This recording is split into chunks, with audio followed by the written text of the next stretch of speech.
Olha, eu posso dizer que o STJ, ele revolucionou os honorários nas ações de saúde. O tema 1303 do STJ.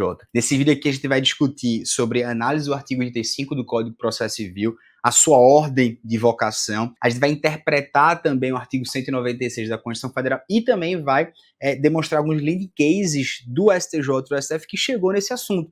O tema 1303 do STJ. E o impacto, porque as ações de saúde, a gente tem honorários advogatícios muitas vezes vultosos.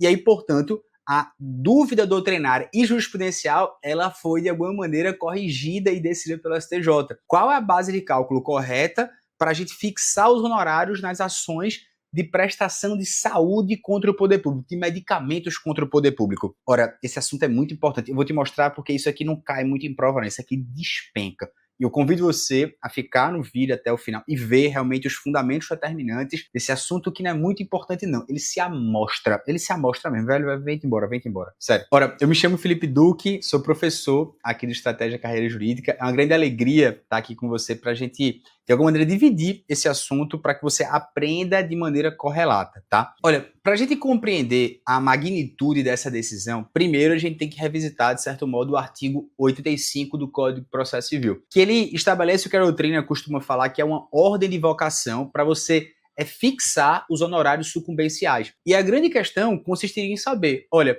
quando eu entro com a ação de medicamentos de saúde, né, os honorários eles devem ser fixados com base no valor da prestação ou do valor atualizado da causa, ou eles são arbitrados por apreciação equitativa. Porque a gente sabe que às vezes você pega um medicamento que ele vale, sei lá, milhões de reais. Qual vai ser os honorários? Vai ser com base no valor do medicamento, do custo desse medicamento.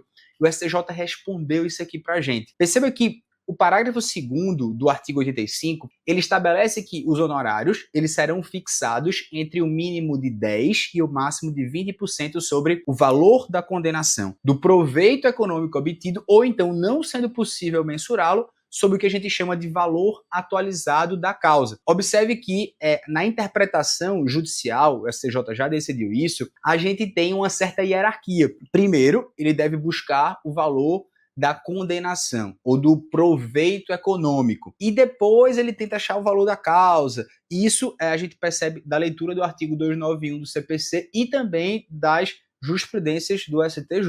Ou seja, apenas de maneira excepcional, né, nas hipóteses aqui do parágrafo 8º, quando for inestimável ou quando for irrisório o proveito econômico, ou ainda quando ele for muito baixo, aplica-se o critério chamado da equitatividade, o critério equitativo. A grande questão dogmática aqui do processo era a gente determinar se nas ações de saúde o custo de uma prestação medicamentosa ela é proveito econômico na acepção técnica desse dispositivo. A doutrina majoritária, de alguma maneira, entendia que proveito econômico é qualquer tipo de vantagem patrimonial efetiva. Tudo que você consiga mensurar, tudo que puder ser incorporável, digamos assim, ao patrimônio desse beneficiário. Entretanto, nas ações de saúde, nós temos um grande paradoxo, que era o que advogava a tese das procuradorias. Ora, embora esses medicamentos eles tenham um valor econômico definido, perceba, eles não se integram ao patrimônio do requerente como um bem que ele pode dispor, como um bem que ele pode alienar, como algo que ele pode transferir. Ora, esse medicamento ele vai ser consumido. Beleza. E o que foi que o STJ decidiu, professor? A decisão da ministra Maria Tereza Assis de Moura, que foi a relatora desse lead case, ela se fundamentou principalmente no artigo 196 da Constituição Federal, que estabelece um paradigma fundamental para compreender as prestações de saúde. E o artigo 196 vai dizer: saúde é direito de todos e dever do Estado, garantida mediante políticas sociais e econômicas que visem a redução, enfim, do risco da doença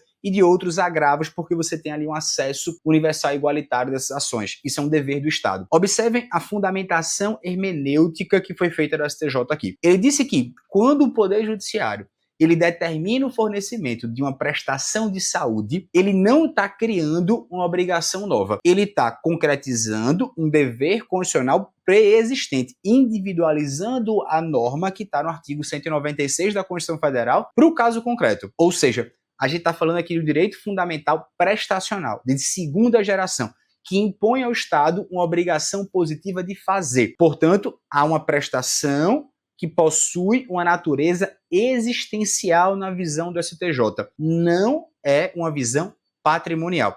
Como disse a relatora, ela até trouxe uma doutrina constitucionalista, ela falou, olha, a terapêutica do medicamento ela é algo personalíssimo. A pessoa que recebe esse medicamento, ele não pode alienar, seja a título singular ou até mortis causa, porque isso não se integra ao patrimônio jurídico do beneficiado. Então, a decisão judicial, na visão, eu estou mostrando para você, ela determina que dê um medicamento para fulano. Simplesmente, ela direciona o cumprimento do dever estatal previsto constitucionalmente sem gerar um proveito econômico, sem entrar o dinheiro no bolso dele, sem entrar na concepção técnica do que é proveito econômico para fins do artigo 85, parágrafo 2º do Código de Processo Civil. E aí, inclusive, a relatora, ela enfrentou a complexidade adicional que ela disse, olha, as ações de saúde, em regra, elas têm que ser fixadas por equidade, os honorários. A equidade, eu sei, ela é um critério subsidiário para arbitrar honorários. Toda causa tem um valor, é obrigatório sim atribuir um valor a certa causa,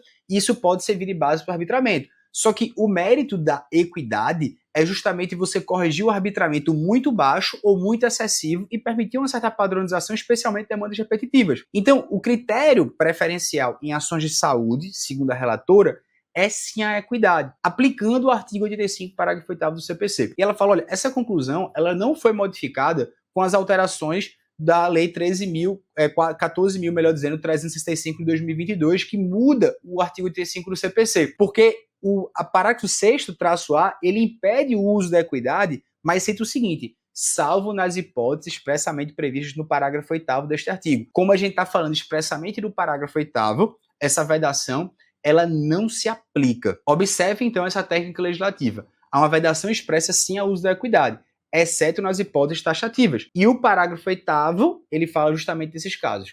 Ele estabelece patamares mínimos para a fixação de honorários por equidade. Os honorários, eles seriam o maior valor entre a recomendação, só que aí o parágrafo 8º, ele estabelece patamares mínimos para honorários equitativos, determinando uma observância a valores de teto, digamos assim, pela OAB. E até coloca um limite mínimo de 10%. A grande questão que a ministra enfrentou aqui foi, essa norma, ela se aplica a questões de saúde contra o poder público, e o STJ, ele disse que não, com a fundamentação que merece todo o cuidado. Qual foi a fundamentação? Primeiro, a ministra relatora empregou uma hermenêutica sistemática analisando a compatibilidade desse parágrafo 8º-A com os princípios constitucionais de acesso à justiça e eficiência administrativa. Primeiro argumento, a aplicação literal desse dispositivo criaria uma barreira desproporcional do acesso à jurisdição. Os cidadãos que estão em estado de vulnerabilidade, ou seja, essas pessoas que precisam de medicamentos de alto custo, eles seriam forçados a escolher entre arriscar uma sucumbência patrimonialmente destruidora ou então renunciar a um direito fundamental à saúde, o que, na visão da relatora, não prospera. Segundo argumento,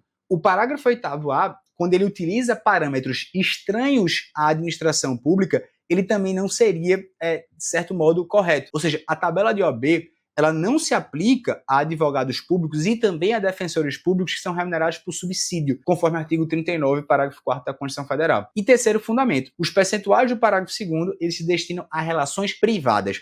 Eles não incidem na condenação da fazenda pública, que é regida pelo parágrafo 3º do mesmo artigo. Qual foi a grande conclusão, professor? O STJ fez uma interpretação sistemática que afasta a aplicação do parágrafo 8º-A às ações de saúde contra entes públicos, mas preserva de maneira o acesso à justiça e também a certa razoabilidade na gestão pública. Só que o que é que você precisa diferenciar? Um aspecto fundamental foi reconhecer que tem uma diferença entre ações contra planos de saúde e ações contra o poder público, estabelecendo dois regimes jurídicos diferentes. Se for uma relação contra plano de saúde, você está falando de obrigação contratual, geralmente é um ambiente regido pelo Código de Defesa do Consumidor, a operação é sinalagmática, uma contraprestação pecuniária que você paga pelo beneficiário e tem cobertura pela operadora. E já nas ações contra o poder público, em que você está dentro do amplo direito constitucional à saúde, que tem um direito fundamental aqui de acesso universal e gratuito, não existe uma relação comercial, mas sim efetivar uma política pública. Então, na visão do STJ, ela falou, olha, eu posso sim aplicar